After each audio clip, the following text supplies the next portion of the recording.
Assalamualaikum Bre, selamat datang kembali di Guru Gembul Channel. Beraya tahu kan, ada beberapa konten kreator kemarin yang mengaku mendapatkan intimidasi dan teror dari pihak-pihak yang tidak diketahui karena mereka mewartakan hal-hal yang berhubungan dengan bencana Sumatera.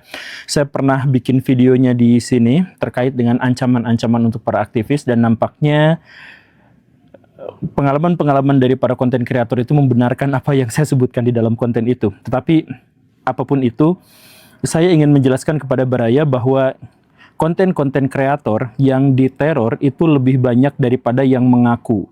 Jadi ada di antara konten kreator, saya tidak akan sebutkan namanya, dia mendapatkan teror dan intimidasi yang jauh lebih mengerikan, tetapi dia memilih untuk menyembunyikannya, tidak menyampaikannya di ruang publik. Ada juga beberapa konten kreator yang diduga mendapatkan sejumlah besar uang untuk tidak membicarakan apapun terkait dengan Sumatera dan atau membicarakan yang baik-baiknya saja demi uang. Ada yang seperti itu. Kenapa saya tahu seperti itu? Karena saya pun mengalami hal yang sama. Jadi saya mendapatkan ancaman, iya, saya didorong-dorong untuk masuk pengadilan, ada delik hukum begini begitu, ada ancaman somasi dan sebagainya. Iya, saya mendapatkan iming-iming juga, iya. Dan pada bagian inilah menariknya Baraya. Saya tuh mendapatkan tawaran dari beberapa agensi untuk di antaranya membicarakan hal-hal positif terkait dengan apa yang sudah terjadi di Sumatera dikala bencana besar itu terjadi.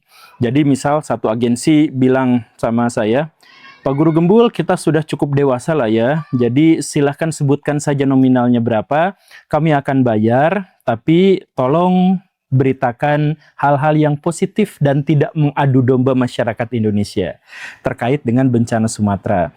Dia sebutkan aturannya begini. Ada yang seperti itu. Ada juga yang memberikan penawaran kepada saya, Pak Guru, ini ada skrip, nanti tolong dibuat dalam bentuk monolog. Silahkan sampaikan kepada masyarakat. Isinya yaitu menjelaskan bahwa Aceh sudah bagus, Sumatera Barat sudah bagus, Sumatera Utara sudah bagus, dan sebagainya. Dan tawaran yang dia berikan kepada saya itu adalah 1 juta rupiah per detik. Per detik saya ngomong. Kemudian ada juga yang cukup unik, itu adalah ada orang, ada agensi atau dari yang mengklaim sebagai dari pihak agensi yang menawarkan kepada saya, Pak Guru, ini ada sejumput rezeki, nggak besar lah, cuman sekian-sekian, tapi bisa nggak bikin konten yang ngejelekin pihak anu? Ada. Menjelekin instansi anu gitu, ada. Dan luar biasanya apa? Dari instansi yang dimaksud itu, yang menjadi objek serangan, saya diharapkan untuk menyerang instansi itu, ternyata dia juga minta kepada saya, Pak Guru Gembul, tolonglah ini sampaikan kepada masyarakat bahwa pihak itu tuh jelek, instansi itu tuh jelek, dan sebagainya. Jadi saya sebagai konten kreator diminta. Jadi saya menduga kalau saya jadi tawarin seperti itu, maka yang lain juga pasti seperti itu. Selain juga ada pengakuan-pengakuan yang secara personal teman-teman konten kreator yang berdiskusi dengan saya. Dan yang cukup unik ya, pada bagian akhir itu ternyata ada kelompok-kelompok tertentu yang menggunakan konten kreator, YouTuber atau semacam itu untuk menyebarkan sebuah berita yang menjelekkan pihak lain dan atau untuk memanfaatkan situasi bencana untuk kepentingan mereka pribadi. Nah, karena itu di episode ini saya ingin menjelaskan kepada Baraya hal yang sangat-sangat penting, sangat-sangat urgen terkait dengan bisnis besar yang Baraya bahkan bisa kelola dengan sangat praktis, dengan sangat mudah menghasilkan cuan yang luar biasa. Tapi haram. Dan itu baru 2 tahun bergulir di Indonesia. Bisnis apa itu? Simak videonya sampai tuntas, yuk kita bahas.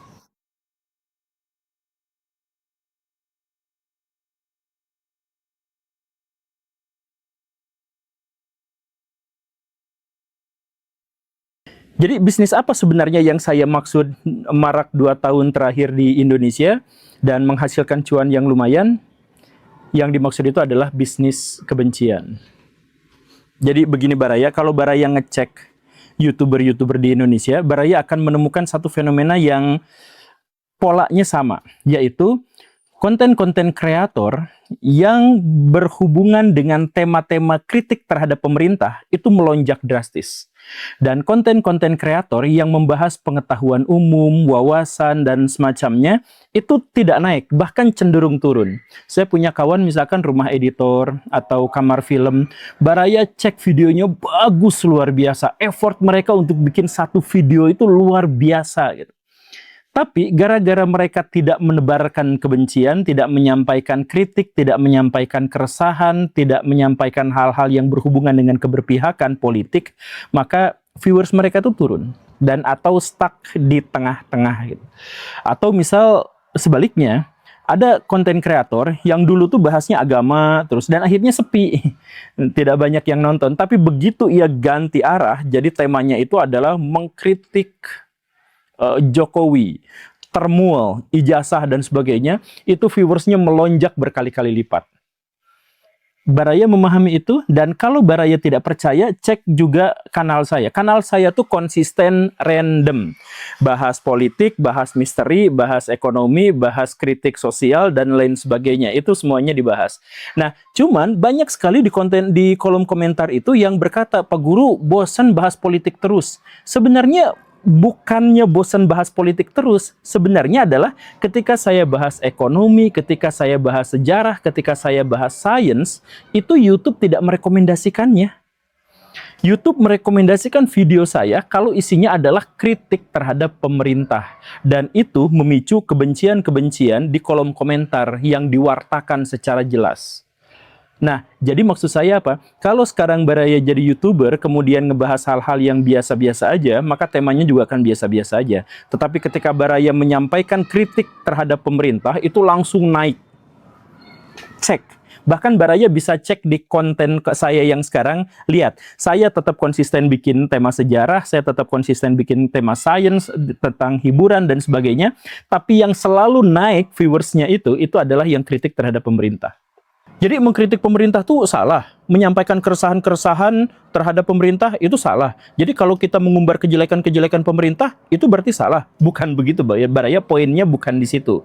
Poinnya tuh gini nih, pertama, kita harus sepakati bersama bahwa mengkritik kejahatan termasuk yang dilakukan oleh pemerintah, maka itu adalah sebuah kewajiban. Itu adalah sebuah kebaikan. Dalam konteks yang paling utama adalah bahwa kita sendiri adalah korban. Duit kita dicolong, dikorup oleh orang-orang, oleh pejabat-pejabat yang kita tidak pastikan siapa dia, tapi jelas dia adalah bagian dari pemerintah. Kemudian, di antara orang-orang pemerintah itu, ada yang begitu arogannya, sampai termasuk merendahkan, melecehkan rakyat Indonesia. Ngomongnya gak jelas, komunikasi publiknya rusak. Dan itu justru dijadikan sebagai pejabat publik di Indonesia. Ada di antara mereka yang arogannya luar biasa, nirempati. Ada di antara mereka yang cari muka kemana-mana, bahkan di tengah-tengah bencana alam. Kita melihat itu semua, dan bahkan ada di antara mereka yang sudah ketahuan maling. Tapi pas sudah dikasihin rompi, diborgol, diantarkan ke satu tempat, dia senyum-senyum lebar. Yang menegaskan bahwa dirinya itu baik-baik saja, fine-fine aja. Dia udah nyolong duit kita, dia udah merusak kekayaan kita, dia sudah menghancurkan masa depan anak-anak kita, dia merusak lingkungan kita, lalu ketika ditangkap dia senyum-senyum aja. Kita marah, Baraya, kita marah terhadap orang-orang yang semacam itu, dan itu sama sekali tidak salah. Kenapa? Kita berhak. Negara ini adalah milik kita. Kalau duit kita diambil, kalau duit kita dirampas, kalau hak masa depan kita juga diambil, kalau anak-anak kita tidak mendapatkan haknya yang selayaknya, maka wajarlah kita marah. Pada poin pertama, kita memang layak untuk mengkritik, bahkan mungkin menghujat pemerintah. Kita layak untuk melakukan itu. Dan yang lebih pentingnya lagi adalah bahwa kita tuh membutuhkan masa depan yang baik. Kalau kita tahu bahwa pemerintah kita salah, mengkritik mereka itu adalah bagian dari perjuangan, dan mereka harus diberitahu bahwa apa yang mereka lakukan selama ini itu salah. Kita memang layak untuk mendapatkan itu, tapi poinnya ayo kita geser. Ternyata kemarahan kita itu ditunggangi, Baraya, demi kepentingan mereka-mereka juga. Ini yang jadi masalah tuh, karena apa? Karena sekarang tuh kita ada di tengah sebuah zaman di mana kebencian kita, kemarahan kita, kekecewaan kita, keputusasaan kita justru malah dimonetisasi. oleh pihak-pihak tertentu untuk mendapatkan cuan yang besar. Ada media-media yang menjadi lebih besar, menjadi lebih dikenal, mendapatkan uang lebih banyak dengan mengorkestrasi kejahatan-kejahatan para politikus dan dengan mengorkestrasi kemarahan-kemarahan kita. Ada yang seperti itu. Ada konten-konten kreator yang bukan mengkritik tapi menebar kebencian. Apa perbedaannya? Begini Baraya, jelasnya gini. Kita tuh mencintai Indonesia. Kita tuh mencintai bangsa ini. Kita tuh mencintai tumpah darah kita. Dan kita adalah seorang patriot yang siap berjuang untuk mempertahankan keutuhan Indonesia. Kita sepakat akan hal itu kan? Dan karena kita adalah seorang patriot yang mencintai bangsa Indonesia, ketika ada pejabat bobrok yang merusak Indonesia, kita marahin dia, kita kritik dia, kita hujat dia.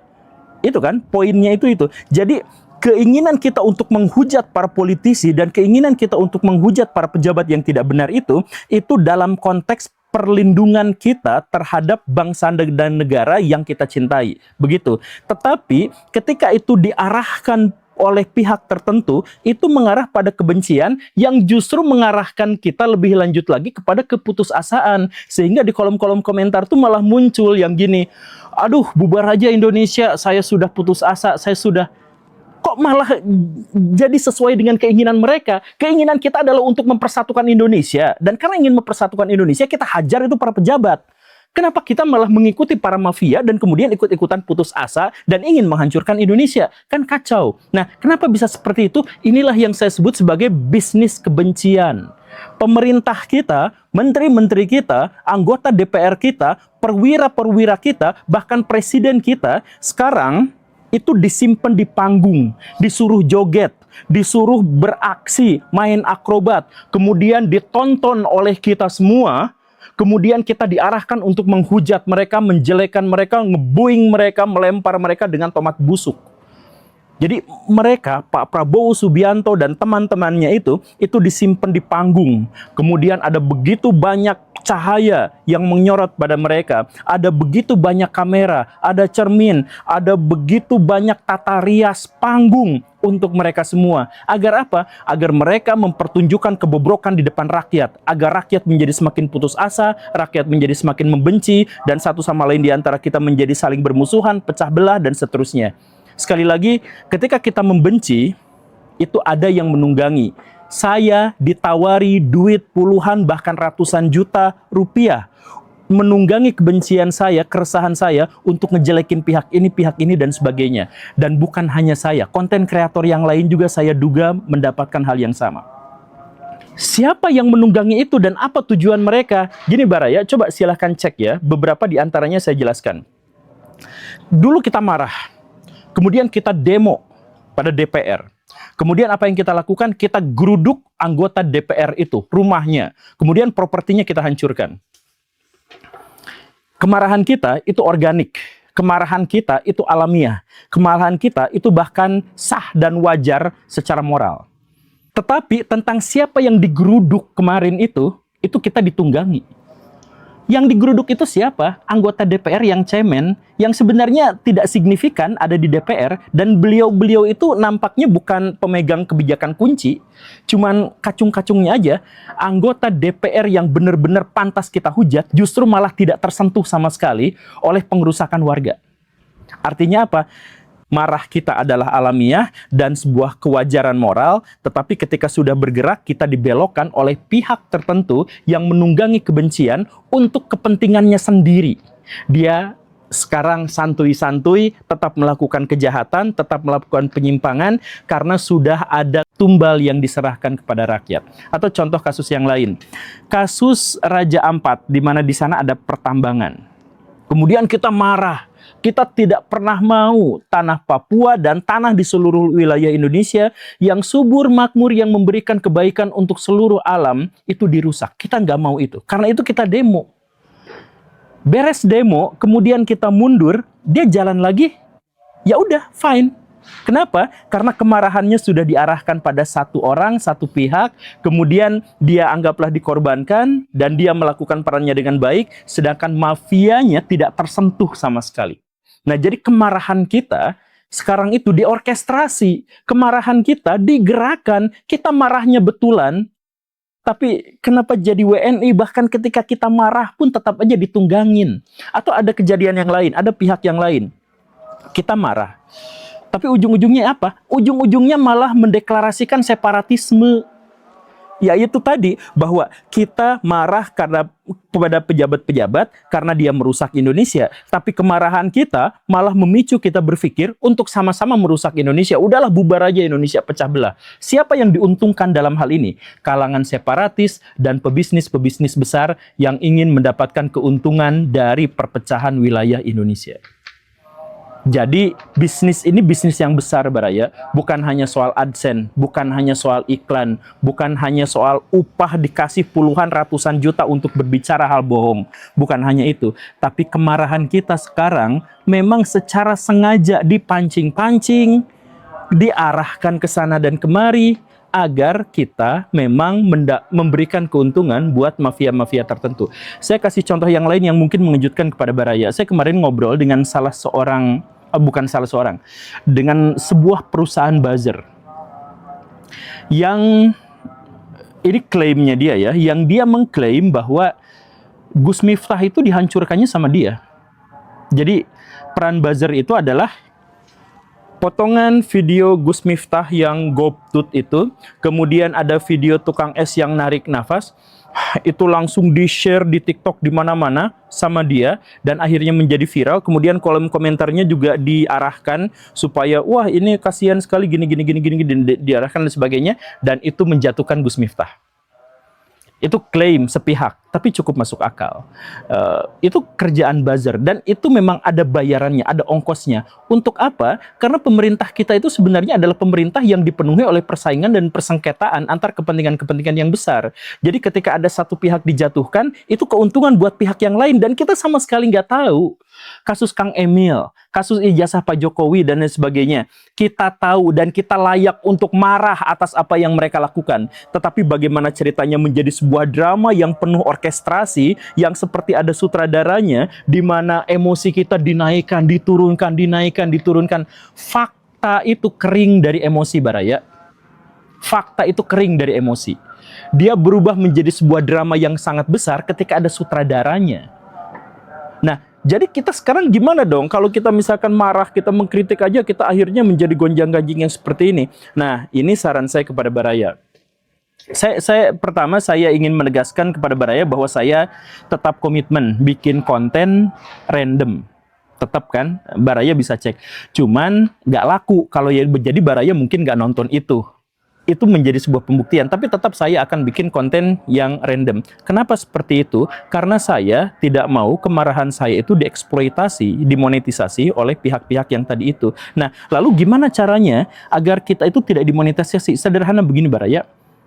Apakah kemarahan kita itu sesungguhnya adalah kemarahan akibat dari adanya sebuah kejahatan, atau kemarahan itu terjadi gara-gara kita tidak kebagian? Kemarahan yang palsu itu yang bisa dimonetisasi. Kalau kemarahan yang asli, misalkan saya benci koruptor, saya benci penyalahgunaan kekuasaan, saya benci pejabat-pejabat yang cari muka, maka kita tidak mungkin melakukan hal yang sama. Kalau kita benci koruptor, maka kita nggak mungkin minjem buku dan nggak dikembaliin. Kita nggak mungkin skripsi itu pakai joki. Kita nggak mungkin karya ilmiah itu kita copy paste dari ChatGPT. Kita nggak mungkin ikutan korupsi. Pendeknya begitu.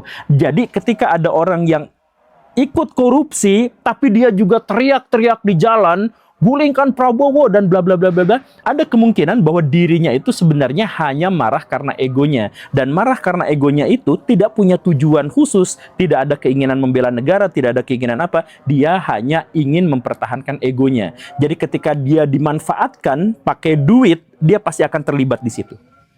Itu pasti.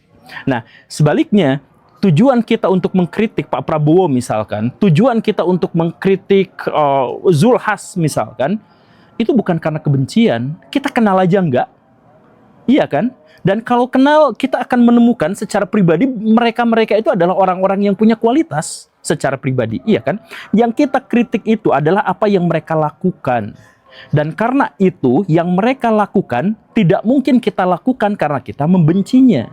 Jadi hal kesekian yang ingin saya tegaskan di sini adalah kita marah, kita kecewa, kita kritik pemerintah itu. Tetapi kemudian dari situ ada upaya, ada semangat, ada motivasi yang besar untuk membangun bangsa, untuk menjadi pahlawan, bahwa saya melawan para koruptor itu, saya melawan mafia itu bukan karena saya nggak kebagian, tapi karena saya mencintai bangsa ini.